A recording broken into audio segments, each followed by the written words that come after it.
Good morning, brothers and sisters. I come before you in the name of Jesus, and I would like us to read Matthew chapter 5, verse 1 to 12. And seeing the multitude, he went up into a mountain, and when he was set, his disciples came unto him, and he opened his mouth and taught them, saying, Blessed are the poor in spirit, for theirs is the kingdom of heaven.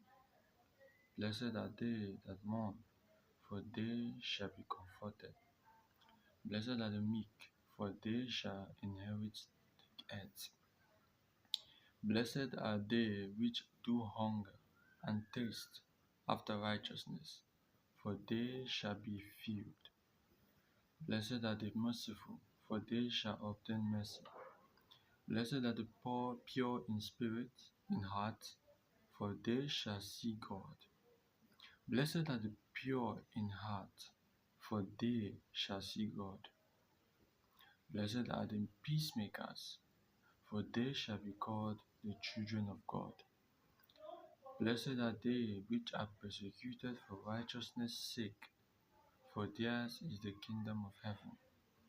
Blessed are ye, when men shall revile you, and persecute you, and shall say all manner of evil against you falsely, for my sake.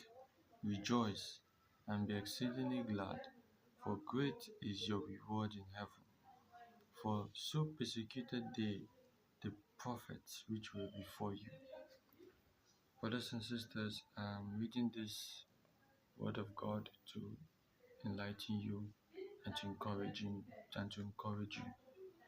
The Bible says, Blessed are they that mourn, for they shall be comforted. I don't know whether you're mourning, but the Lord will comfort you in every way you are mourning.